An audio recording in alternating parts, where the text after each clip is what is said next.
What is up, Theology nerds? This is Tripp. This is Bo. This is the Theology Nerd Throwdown, where Theology nerds come to nerd out with their geek out, theologically speaking. If you want a sticker that says that, let us know.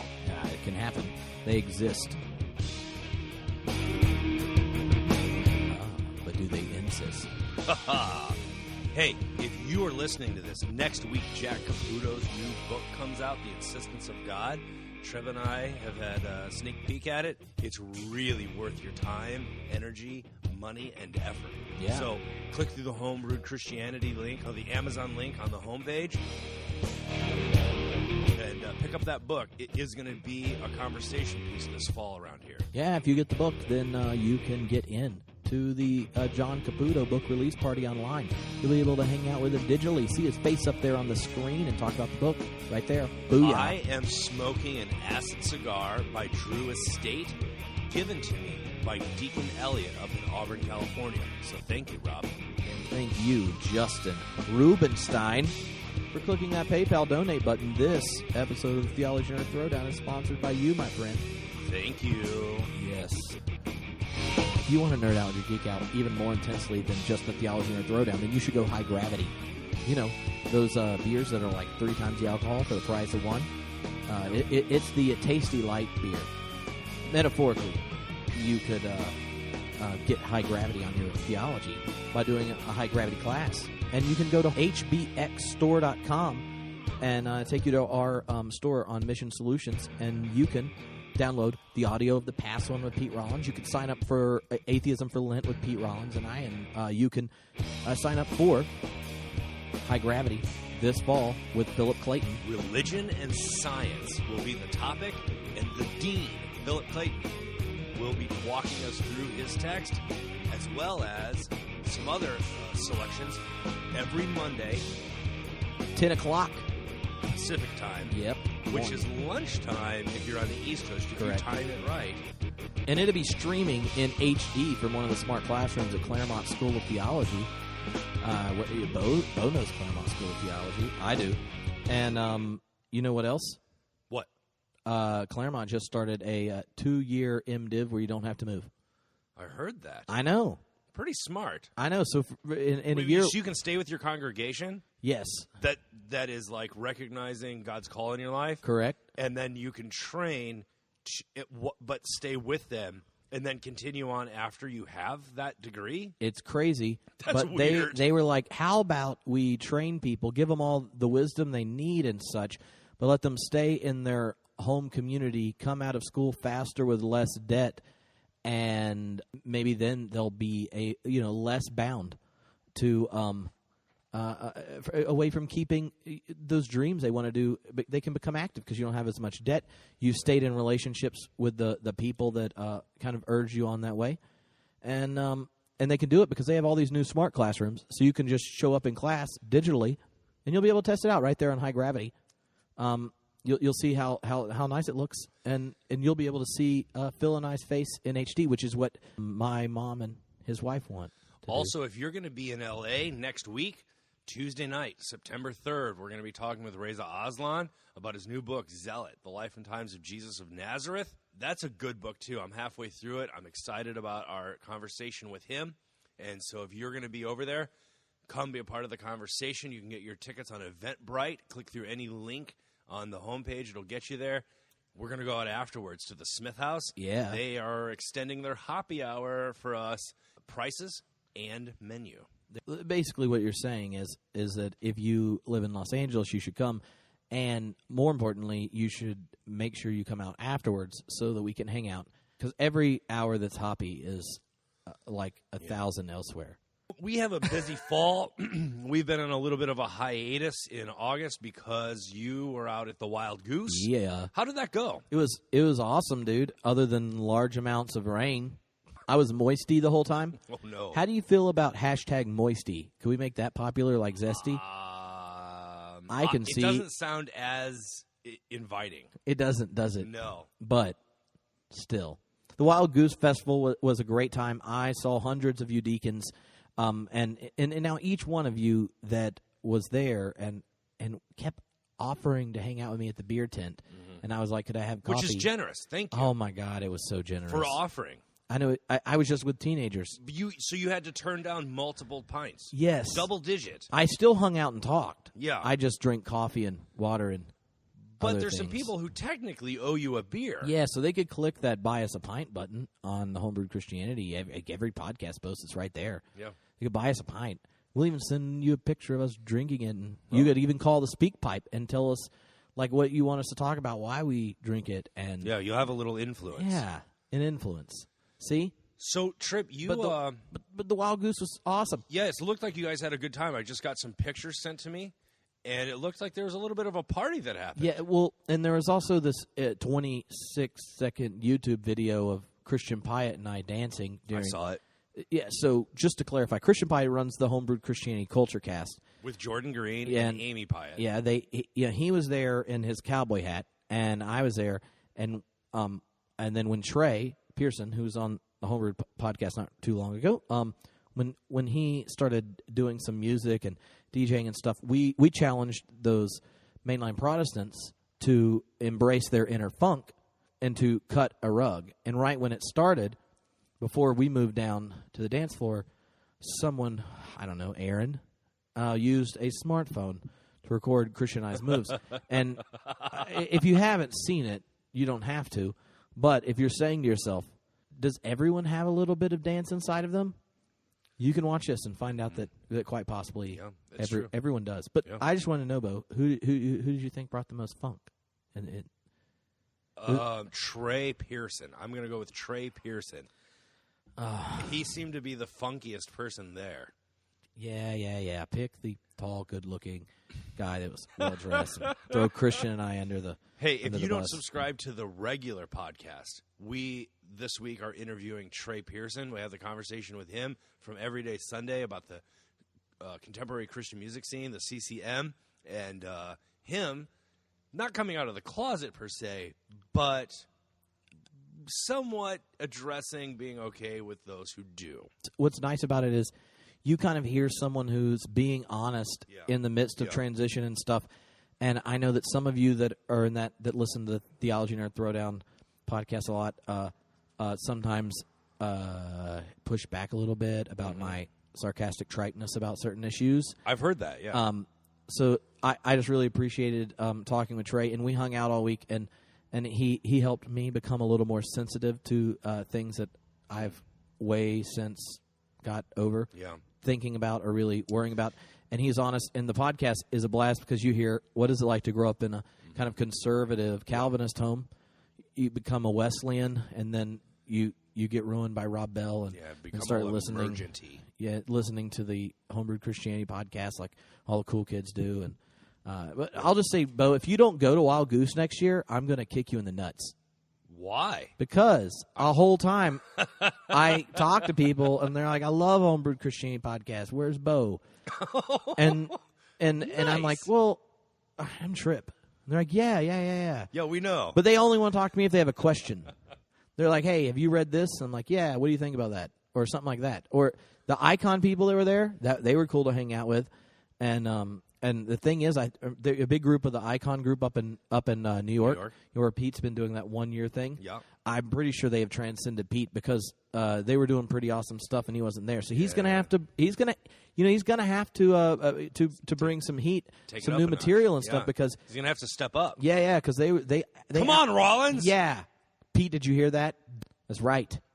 Take some of your TED Talk knowledge and apply it. Go hang out with Kester Bruin. And y'all come up with new stuff. By the way, did you see what happened at Greenbelt this year? Did you watch that? Tell me.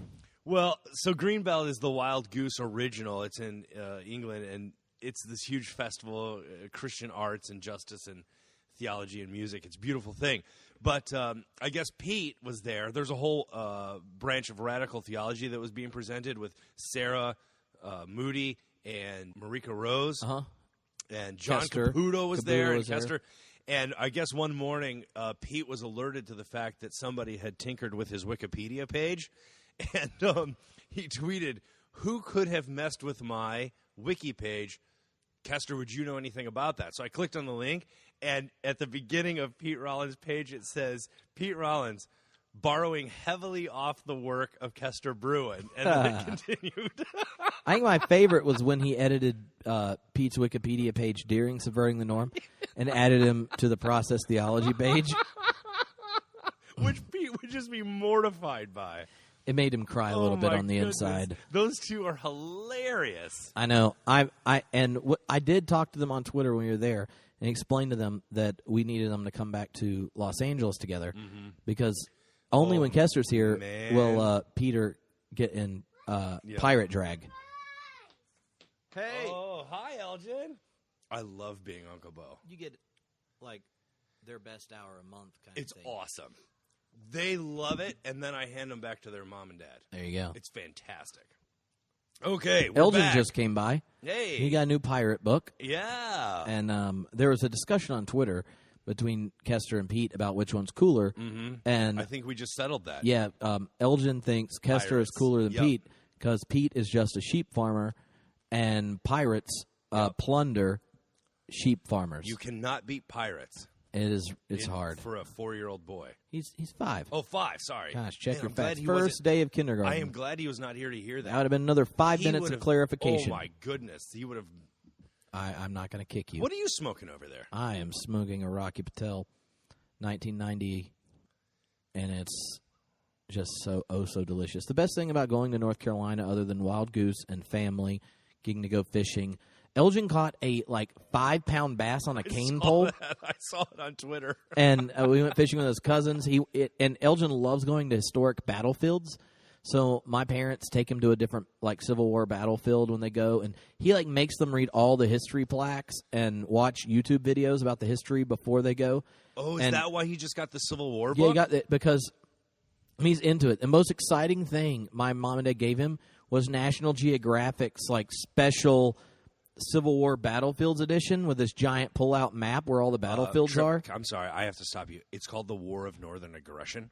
Thank you. All right. That's what the person from up north who is a dual citizen says. So if Yankee. I say it, I get in trouble because Yeah. Right. Some of us did not have such benefits. Some of us took quite a bit of time to work through the worst parts of being Southern, and so You've done well. I think California has helped you a lot. Okay, here's the other thing I learned about having lived in California when I went back to North Carolina for the wild goose and then hung out with my family. Have you ever been to a Bojangles? No, but I know what it is. Oh, my God, Bojangles. Praise the You Lord. talk about the biscuits all the time. Oh, yeah. So Bojangles is Cajun fried chicken and biscuits. Their French fries have this Cajun seasoning you put on them, but they have a Cajun filet. So I found that living in California, you by necessity have to eat healthier. No, it's mandatory. Yeah, you go to restaurants, portion sizes, or it costs twice as much, half the size, and they just don't fry things as much. Oh, thank God. And they don't put actual lard in bread products. Gee. Oh, when you make biscuits, you Oh no. you cut in lard. No, That's how they get so fluffy and tasty. Oh, I didn't. I also wanted to say to Deacon Joe Carson, who is a regular commenter, listener, and stuff. He brought cornhole to Wild Goose to play. Bless you, sir. And I didn't find him when he had it set up. Oh, come on. I got distracted for it? something and completely missed it. Then I get this email and he's like, I love cornhole. I know. And Joe's one of those people that has a real job in a career and then chose to critique the system on behalf of justice and stuff. He's a real Christian and puts his faith into action. And we had talked and then it was raining and I missed it. And so this is my public repentance to Joe Carson because I was trying to think even if it was someone I didn't know and already had taken cornhole up, I would have wanted to. Right. And then I missed it. So, Joe, well, next year when Bo's there, yep, he will remind me more of cornhole obligations. I'll put it in my Google Calendar and have my iPhone alert me when it's about to go down. And next year at Wild Goose, this is my only problem with Wild Goose, is there's no real cell phone reception. It was extended or not good, and then my battery kept dying all the time. Because it's searching all the time. Yeah, and the battery died 3 times a day. I charge it every other day, and I tweet all day. Check my battery doesn't die for 2 days. A lot. And so if next year we could just Yep. fix the maybe a giant Gareth Wi-Fi. Higgins, listen. Yeah, Gareth, come on.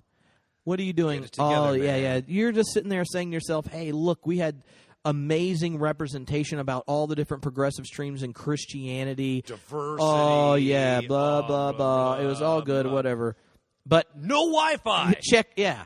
Come on. That's what I'm talking about. And the highlight of Wild Goose, other than dancing with kids, and the police shutting us down during the homebrewed Christianity session. If you were there, you could have walked up to him and like, ugh.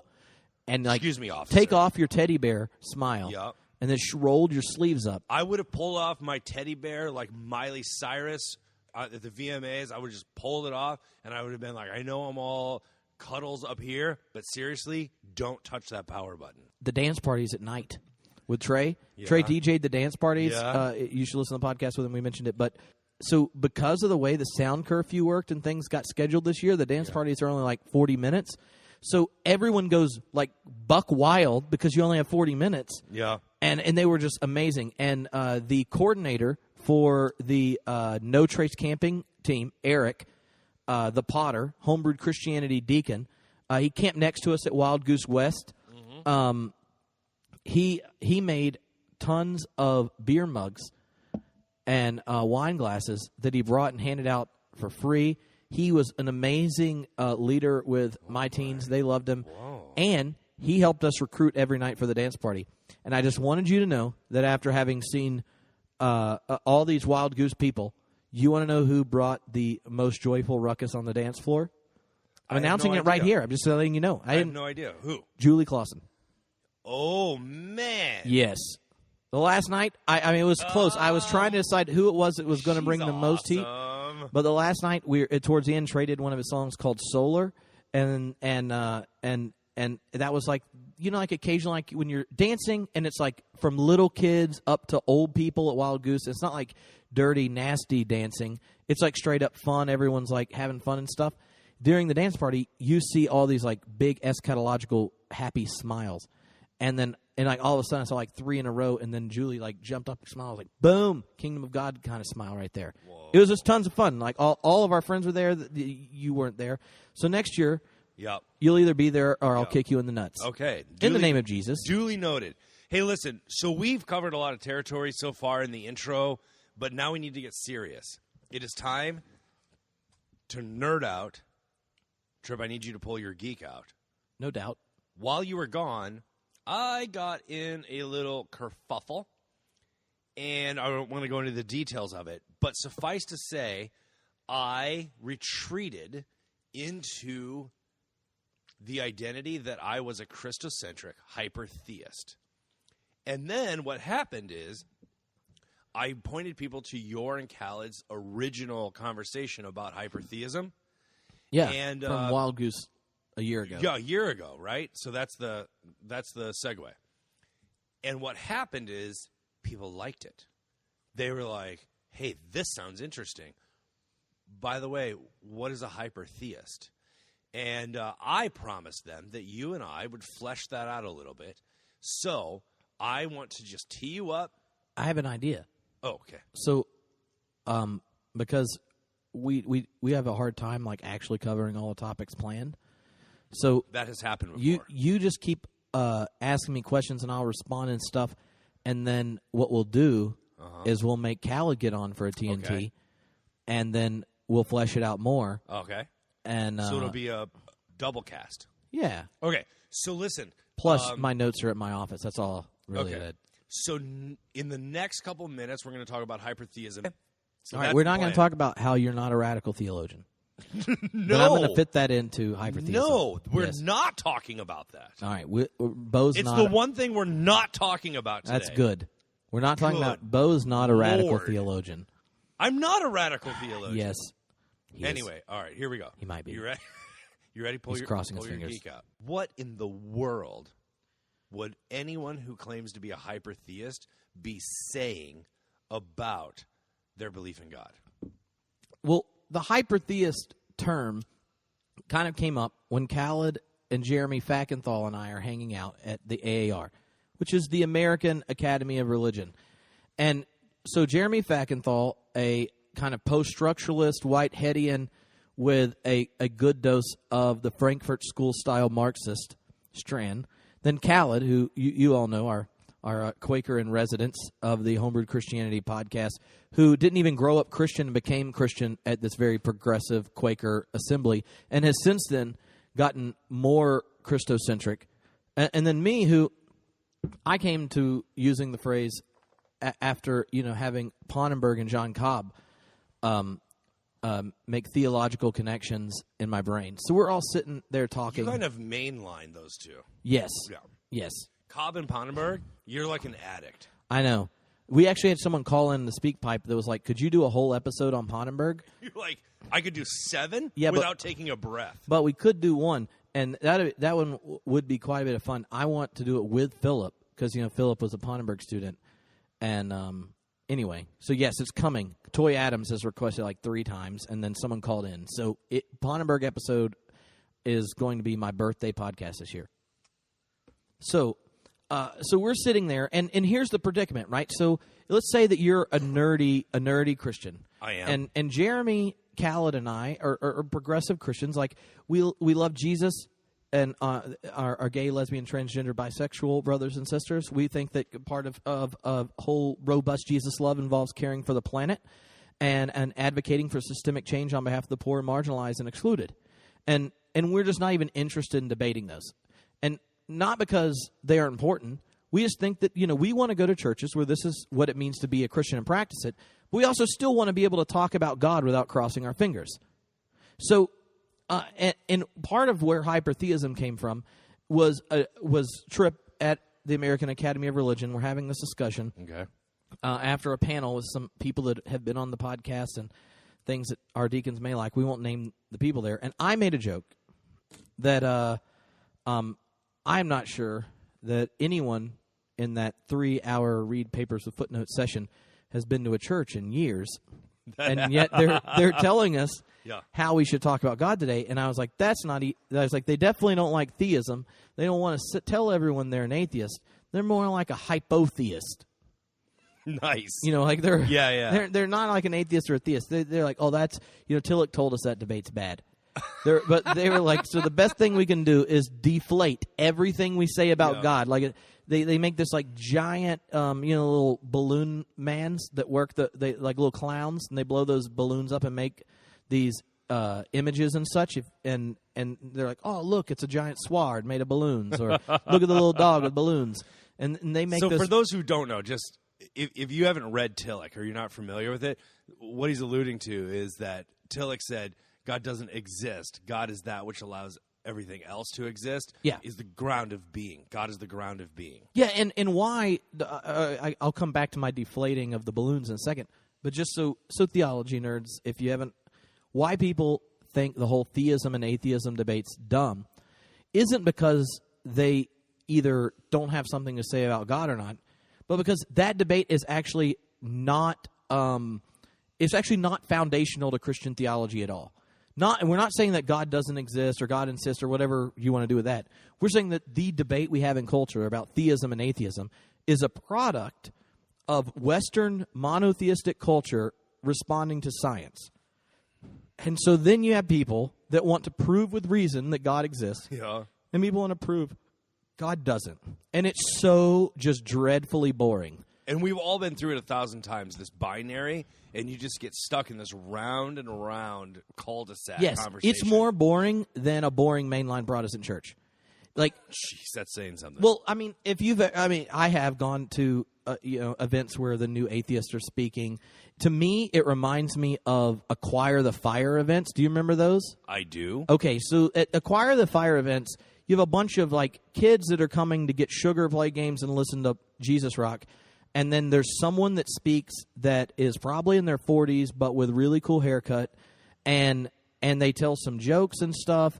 And then at some point, for the cool factor, yeah. And then they tell, and then they do stuff like, I saw this Australian guy, and someone's bound to know who this is. And I saw him at this event, and he, with his accent, he's like, Nietzsche said God is dead. Of course, he has no idea what Nietzsche meant, yeah. It was like Nietzsche didn't as actually a story, and the story itself is talking about a sociological reality that the West has yet to come to deal with, and then there are people that appropriated it differently. And the death of God theologians are actually not talking about what you think they're talking about, but nonetheless, you're an ignoramus who's setting up a way to make people feel like crap. God is dead. Yeah, so he's like, God is dead, and just like all his Kiwi flair, and like by the end, Nietzsche, you either have to think God is dead, there's no meaning, value, purpose, or ethics in the world, or, ask Jesus in your heart. Those are your two options. Obviously. In a binary world, those are your two options. And both of them pretty much stink. Like, you're sitting there and you're like, could we, if audio adrenaline could just come back out and play, yeah, I think I'd rather sing Big Big House again than It is a big house. Yes, it is big. Bigger than they probably think. Oh, it's a bigger house. Yes, it's there are people that may show up that they didn't know. Anyway, so I didn't know you were invited. Really? I had a friend tell me that when I was home.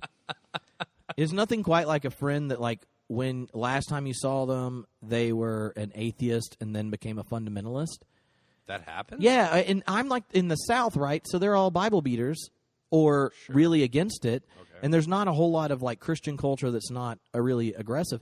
So when they become a Christian, they then become a kind of Christian. They're like, well, Tripp used to be my only Christian friend because I didn't like any of them. But now he's the one that's a problem. It's like they become a Christian, they listen to 3 episodes of the podcast, and they're like, oh, I'm going to pray for him.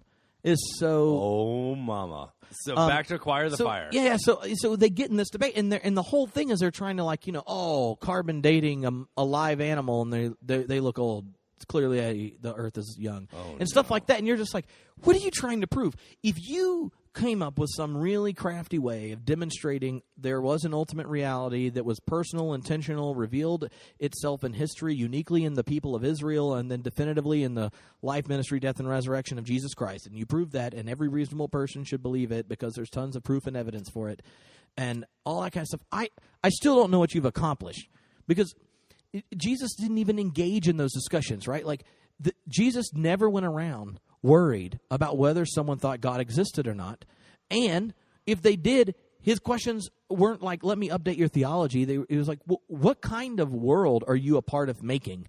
And ask ethics questions, or you'd tell a parable that would disturb whatever idea you had so that you would never identify your idea of God with God as God is in God's self and that kind of thing. So the atheism-theism debate is a product of Western culture, and I think it's a fight over who gets to be the one that holds the power keys for the West. Is it scientific rationalism, or is it Western monotheism? And Western monotheism is like deistic, moralistic, with then your religious flavor on top. And to me, like, if you prove, I prove that God exists, there's nothing to do with Christianity, really. And so that fight over the existence of God as just a persuasive, rational thing or a completely impossible one only matters if you've given science as the complete arbiter of all truth. And Paul Tillich is looking, when he was looking at this fight, he's like, oh my God, they're talking about what you can demonstrate by how finite reality interacts or how conditioned reality interacts. Whatever we're talking about when we talk about God is the unconditioned, the infinite. And whatever finite contingent words you use will never fully correlate or correspond to this ultimate reality if there is an ultimate reality. So the theism-atheism debate is always a debate about the idea of God in our head. And whatever a Christian believes about God, and whatever we think about when we think about God, God has to, by definition, be more than that, greater than that, more expansive than that. There's a surplus to whatever the reality is that was getting itself done in Jesus and in the early community of the church, and hopefully now in our lives. And not just our lives, as in the Christian lives, but in existence in general. So that surplus becomes the key point of departure. Like having this fight, and then you're looking at this wonderful, giant, complex thing that is really just a bunch of inflatable balloons. You're like, oh, wait, well, let's just deflate this one and this one. Yeah, that's kind of what Christians did for a while. Liberals were really good at it. We'll get rid of the existence of God balloon, right, but we're going to keep morality. We'll demythologize this thing. We're going to take this out because, it's not rational. Yeah.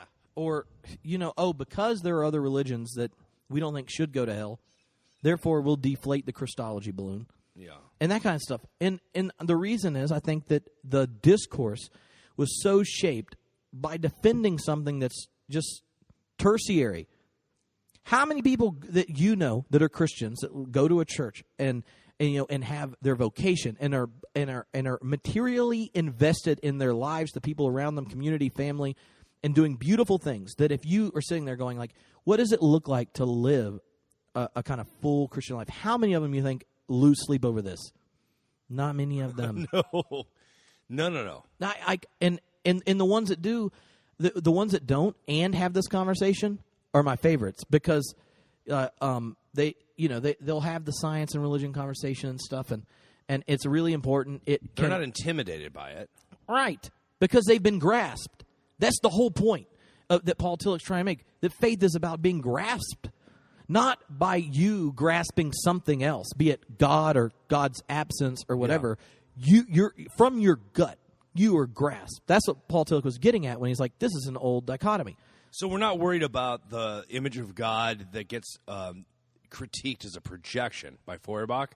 We're not worried about the parts that we project onto the heavenlies and say, oh, God must be like a big us in the sky and like who we like and dislike who we dislike, but that there's something much deeper going on. Yeah, and in this place, I think is something that our friends were not talking about in this episode, the radical theologians, and we share something in common. But here's the predicament. We're sitting there at AAR, and there's some other theologians who've been on the podcast that are there, and I'm like, well, the thing is, we're arguing and legislating religious discourse, the poetry that gets used in your worship services, your theology and stuff, on rules that academics come up with. Not that it's not an important thing. I clearly the Theology Nerd Throwdown is not anti-nerding. No, but we're pro-nerding. But I think that faith is something way more than what goes on in one's head. And so I got challenged, like in the middle of this, Callid, we're having this discussion, and he goes, Tripp, you know what really intelligent people do for their defense mechanism? How do you avoid being grasped to the core? You come up with a new argument you decide to pursue. Okay. And so we started sitting there talking, and these are, we're there, but they're famous theologians of like that teach at real schools. Published. Like employed. Real ones. Yeah. And Callid goes, and I think it was him, he'll tell us if it's not, but it's a really good story, Callid. You should keep it if it wasn't you. May have been Paul Capitz. Anyway, one of them said, I've noticed that if you have a question about God that disturbs you so much that you can't receive communion and continue to read the scriptures, like I notice after months of that, I've actually become a less lovely person. And that there's something about submitting yourself in a sense to wrestle with these texts, but also to worship with people don't mean the same thing you do in a worshiping community, and to put your life out in front of other people who aren't the exact same as you, and that what they're looking at isn't the idea in your head or what you're saying or anything, but the actual existence of your life. And so this was a ministry conversation in a sense, looking at this kind of like academic discussion, and that what's going on then in religion. What we want to do, I don't want to be a hypotheist and sit around deflating stuff till everyone finally feels good about whatever it is I'm saying. I want to be a hyper-theist. I mean, it was complete snark. But out of the overflow. Right.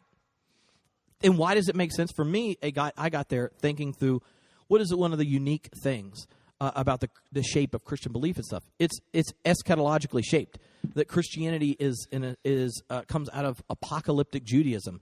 That the shape of Jesus' understanding of the kingdom of God and that kind of thing, all the way to Paul's understanding of the overlapping two ages and all this thing, is that whatever the world is, as it is being judged, transformed, and redeemed by the world as it will be. And so to be worried about the discussion of the world as it is, be it the theist-atheist one, the version of you're defending in yourself, or the present structures, be it capitalism or democracy or whatever, that kind of thing. If you're defending an as-is structure, you're actually getting in the way of whatever was getting itself done in Christ. And what if the problem isn't that we no longer we sit around going, oh, I can't say that, or I cross my fingers when I pray this, or I'm just really I don't read that 48% of that gospel. There's the other 52%, and then there was those 3 passages in Amos I like. But like, instead of like continuously deflating your faith till you finally get to something you really like, what would it be if you let the poetic and symbolic reservoir of all of it get there and start to make connections, to disrupt what you hold dear, but to do it in a place where you're not embarrassed to talk about God, and what can be getting itself done in this, but instead to actually be invested in this the surplus, the possibilities that are latent within the tradition, the very place where you got grasped. And so hypertheism for me, one, like, the foundational place was, well, do we really want to spend 60 minutes setting up the room to finally say something that's about God? Like, we have to rearrange all the furniture, preface it by saying deflationary accounts, name our location for an hour and a half, then repent about it, and then finally say, well, okay, I'm gonna try to say 2 sentences that I believe, right? Like, yeah. I feel like we get stuck there all the time, and it's always popping the balloons that's a problem to me. What if instead we just kept blowing them more and wrapping them around, and you're making, why stick with just a little dog? Why not make something really cool? So Tony Jones, in that famous 13-point presentation he did at Subverting the Norm, one of his points was, enough throat clearing.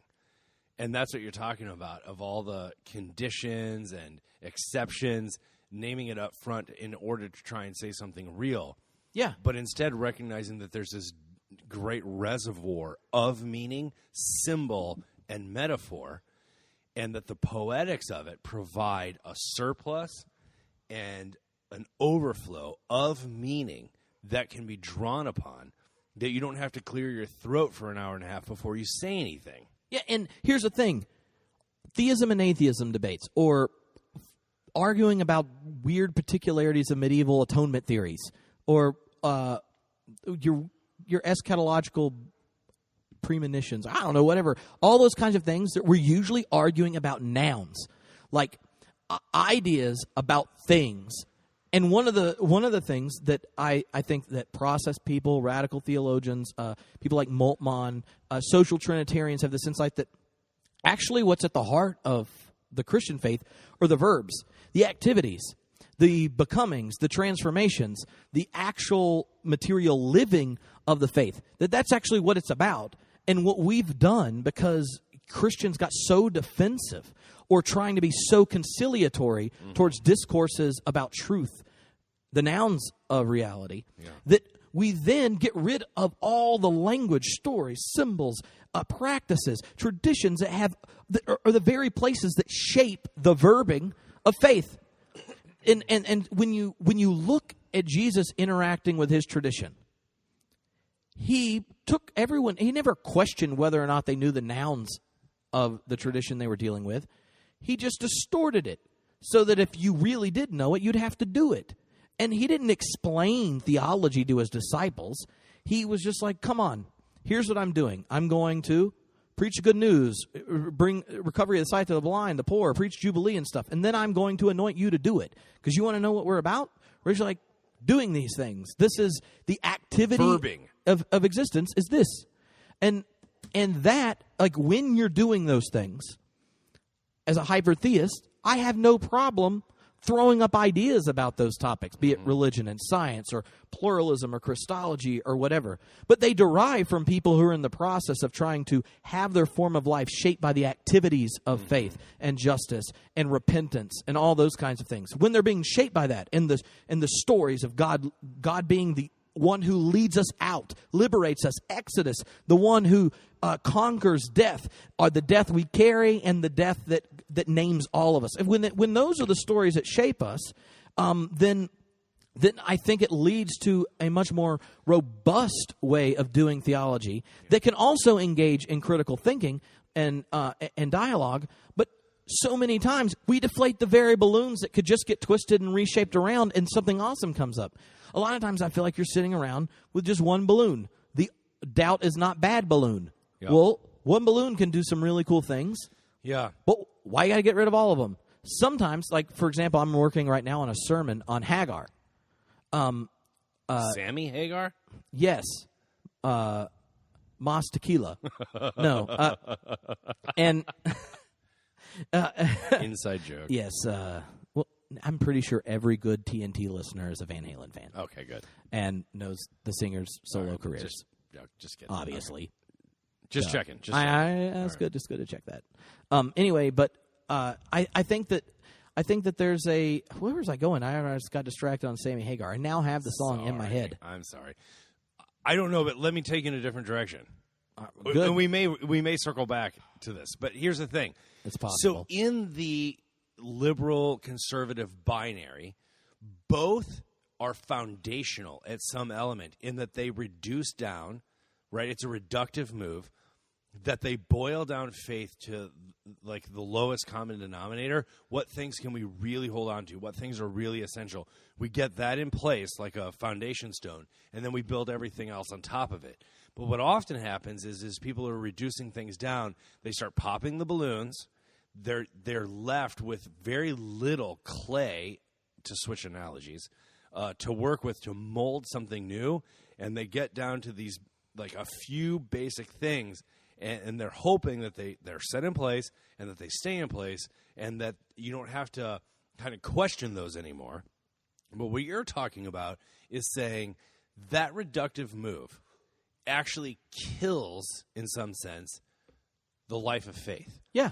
And so if you're worried about like, well, I don't know how I'd answer this question, and I'm embarrassed about this part of Christian history and this part of the Bible and this and that and the tradition, and I doubt the sacraments, and you reduce everything down to its bare minimum, you're not left with much to work with. So instead saying all of that provides a reservoir of meaning, poetics, beauty, action, practice, community. And in that, it is surplus. It is overflow of meaning. And in that, there is so much to work with that you can craft something beautiful. And the other part is, I'm more embarrassed about myself. Like, you know way more about yourself than the worst parts of church history. Like, and you actually know way less. It's easier to point the finger. I get that, right. But you also know, like, I was hanging out with a quantum physicist, and we were talking about the upcoming high gravity thing with Philip, and and he teaches quantum physics at UCLA, and we were talking about it. He's like, I'm really interested in taking this high gravity class, and I was like, well, you're a quantum physicist, so it might not be that helpful. He goes, no, like one of the things you do, like if you're a really, really good physicist and a Christian, is like you kind of like you really don't know much about philosophy and philosophy of science. You know how to do what you do when you're doing these crazy equations and stuff. Mm-hmm. And you got really good at that like one little sliver of science, and you know how science works. And you know that most of the questions that I'm interested in that people ask me about as a quantum physicist, like how does the Copenhagen theory work with divine relativity, quantum relativity, and that kind of, like how does all this stuff work out with like when we look at something, then it becomes real, like the observer thing. And he's like, they ask you about this stuff. They immediately are asking philosophy questions. They don't really want to like, well, it's a math. They're not problem. technical questions. No, and he goes, and we have all those questions. It's just you don't ask them because then you'd have to admit like. You really took all the wrong classes in undergrad. He's like, so I'm really excited about it. If you're in the lab and you're trying to isolate something and do a reproducible formulation, and you're wondering about the philosophical underpinnings of the entire project, that's not going to work. Yeah, and he was like, and honestly, I don't even know if there's a good answer. That's why I'm taking the class. Because he's like, I'm a deacon at my church. Oh, man. What? And I pray. And like, I do visitations in hospitals and pray with people. Now, and I'm not even sure I don't have a real good science reason why God could do anything. I think God has. So I'm really trying to figure out how to connect all these things. I'm sitting there going, oh my goodness. But why that is, I think, important is because I think, and Philip did this whole research project where he interviewed scientists in all the different fields for a long time about their spiritual and religious intuitions and things. And one of the things you come up with is, like, the way to do science is to not ask those questions. And the ones that do talk about them are like the new atheists. Wow. Like they make sweeping metaphysical and philosophical assumptions and then draw all these weird conclusions that a triune God is somehow related to a flying spaghetti monster. Just for those who don't know, the new atheists are Richard Dawkins, who's a biologist. Daniel Dennett. Christopher Hitchens, before he passed. Sam Harris. Yep. They're called the Four Horsemen of the Apocalypse.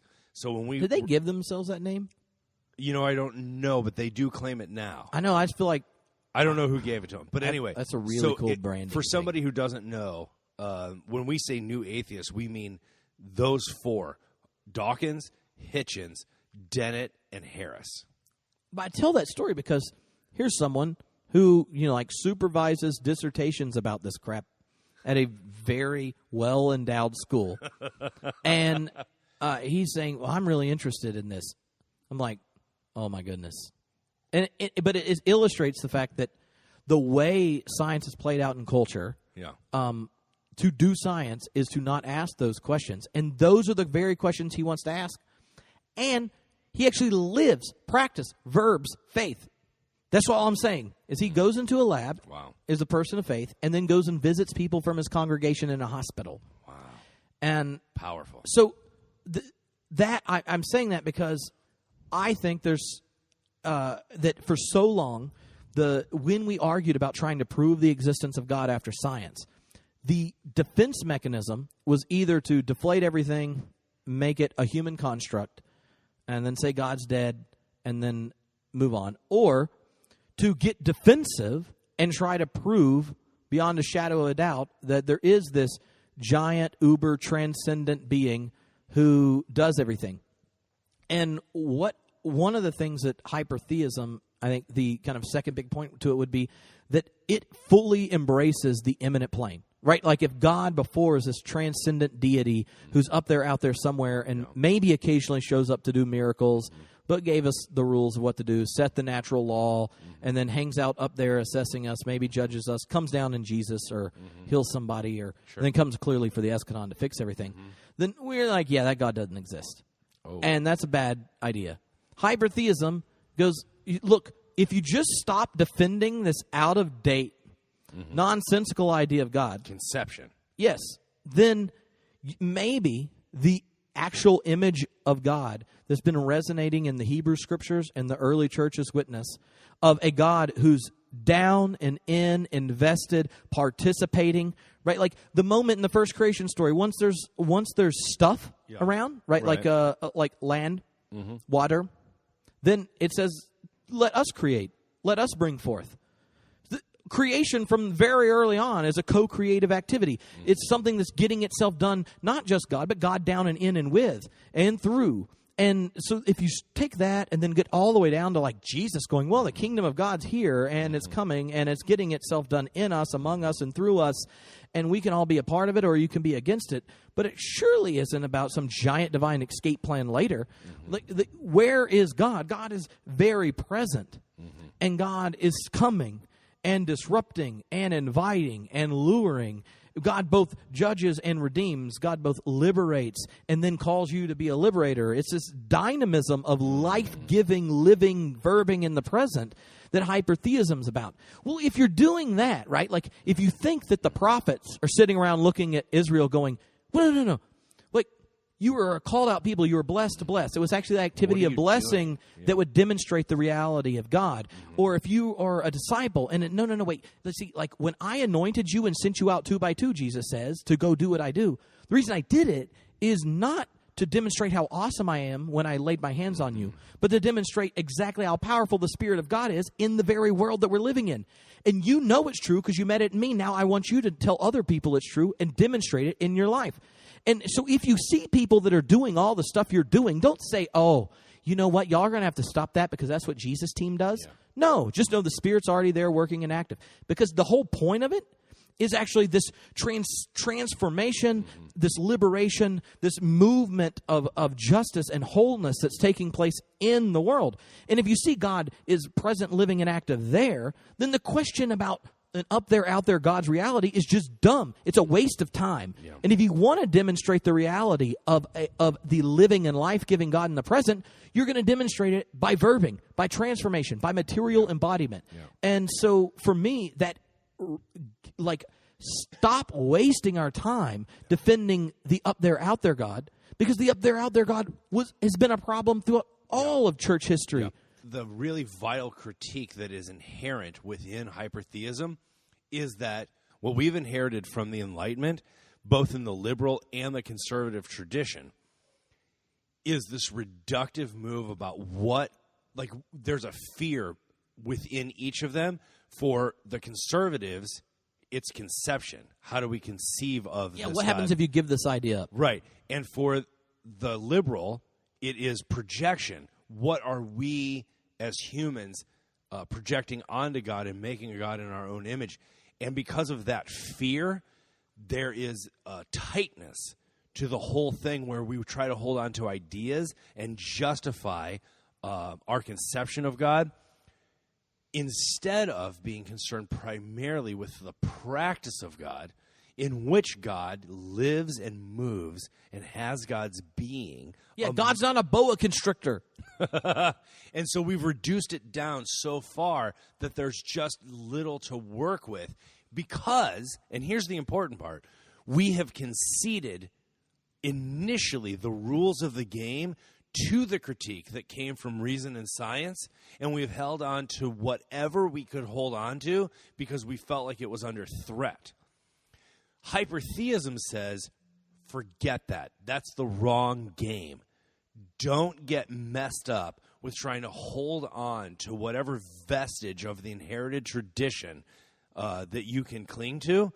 Instead, dive in and practice this ever-present, overflowing surplus of goodness, meaning, devotion that results in character and humility and practice and generosity, and to bring about a greater reality than we could conceive of by ourselves. Because we have been grasped by a larger truth that doesn't need to be justified by the ground rules we conceded in the Enlightenment. And I don't even care if you want to call it justice or love or God or whatever. They're all good things. Yeah, I'm just because in my head right now I have two people that are sitting there. We're just ready. You have like an angel and a demon on each shoulder. We don't want to create a binary. Oh, sorry. So Peter Rollins and I have had this discussion a few times. I knew that's where you were going. And he's in my imaginary Peter Rollins, he's sitting there and he's like, I just think that you're really just a good Caputoite who likes going to church a lot, and you think that more good things come out of it than bad things, and that's great. And what a great critique. And which in that case, I'm like, all right, that's fine. Like, yeah. in one sense, if that were true, then okay, fine, all right. But so I think, okay, yeah, that's possible. And now let's go why I would think there actually is an ultimate reality. Oh, sucky. And now I'm not about to. I don't want to say, oh, I'm about to tell you when you get done, you have to agree with me, and all things will work out. And you will finally believe in process image of God, having been modified by nature, having been modified by the early Pannenberg's kind of a radical apocalypticism. If you only understood the primordial and the consequential, Peter. Oh, praise the Lord! But so, because I don't think that's it. But my whole thing is like, well, if we're not just deflating the balloons, but reworking with them, blowing some new ones up and tying them around, then new balloons. Yeah, well, that's just like you know how our friend Mark Scandrett, he does these experiments in truth in light of Gandhi. The problem with that guy is he's always doing it. I know, it's crazy. It makes you're sitting there at Wild Goose. He and I bet. Oh, my favorite 1 hour of Wild Goose was there was a giant thunderstorm, and Mark Scandrett and I signed up to spend an hour in a hot spring-filled hot tub on the edge of a river. That sounds amazing. And all the others that were going to come didn't show up, so I got to hang out with Mark Scandrett by myself for an hour. And you two in the nude? We were clothed some. Oh, semi-nude. It was like more like a hot tub. Just say nude. We were naked. And underneath your swim trunks. Yeah. But he did take his sunshades off. Oh, yeah? What about his hat? Did he have a hat on? Oh, he definitely had his hat on. In the hot tub? No, he didn't. I was just trying to keep his cred. Anyway, but he kind of discusses these experiments in truth where you just decide to kind of take up this practice and transform your material reality for a while that Jesus offers you. And then you can figure out the ideas for it later. Why is that guy concerned about material reality? He hung out with the wrong rabbi. But so I love that idea because you're suspending certain parts of the conversation to then have the conversation after you've hopefully verbed to new depths your faith. Then if you have the conversation right, it probably sounds different. My theory is that, like in the Gospel of Matthew, early on, Jesus is rocking huge crowds. Like, I just fed 5,000, 4,000. Check out this Sermon on the Mount, fools. He probably didn't say fools. I'm just saying if I preached like he did and had a huge crowd, was casting out demons and junk and healing people, he was a huge crowd. But by the end of the Gospel, there's just a few people hanging out. Everyone else is pieced out. They're like, whoa, he meant it. Right? And the ones he keeps are the ones that just start living the kingdom out with him. They start doing their kingdom praxis type stuff. Well, it's like if you prayed for your enemies for 6 weeks, then ask what God does with them in the afterlife. You'll probably get a better answer than if you just got done with O'Reilly flaming about how hot hell must be for Osama bin Laden. Like if you were like, God who revealed God's self in Jesus, I don't know how to do this, but I'm going to pray for Osama. Well, if you've been doing it, like you just decide, hey, I'm going to trust Jesus, that this is a practice worth doing. Then your ideas, when you get done doing it, probably more Christian. If Christian is like related to Jesus. And it makes God at least as nice as Jesus. It's helpful. Well, so this experiment in truth thing, I think, is helpful when it gets to our ideas. But then when it gets to like real nerdy, and I'm like, Pete, dude, well, I'm not telling you have to do metaphysics. I'm not trying to explain everything. But, like my buddy Alfred North Whitehead, he's like, metaphysics isn't this like giant thing where you put everything together and explain it all the way. It's more like an airplane flight. You're taking off from the ground, material reality. Yeah, where you are. Yeah, and you got truth that you kind of knowing through science, your experiences, and all this kind of stuff. And you're trying to put together. You like take a little plane flight off. You develop a theory. Yeah, an exploratory flight. We're trying to connect dots, trying to blow up some balloons and tie them, and add on to the story. Then you land back and you look, and then you assess it. Well. Reevaluate. Yeah, well, I'm going to pop that one, but I'm going to try to blow up these other two next time. Then you take off, and then you do it again.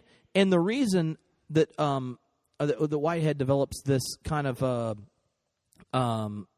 experiments in truth type metaphysics, this where you're kind of taking this exploratory discourse and landing and reevaluating it, is I think helpful because then you do take off, and you do ask the big questions that the quantum physicists are exciting about learning from Philip Clayton, which I find completely humorous because he teaches people quantum physics. And then you reevaluate, and you look back at the material reality, where you know that as a Christian, your Lord is telling you to transform yourself in the world and to a more robust-filled, zesty adventure of God's justice and compassion. And then you do it again.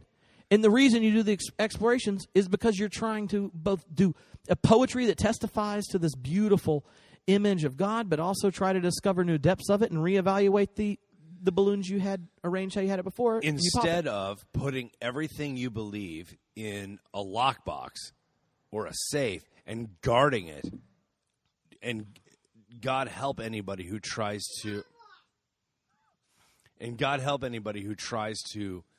endanger that or infringe upon that or change that. So, hey, Tripp, next week on Theology Nerd Throwdown, Callid's going to be here to talk about hypertheism. So that is the end of we've run out of time. We got one. So point one is that the Christian traditions, a living one, a life-giving one, and one that's full of surplus.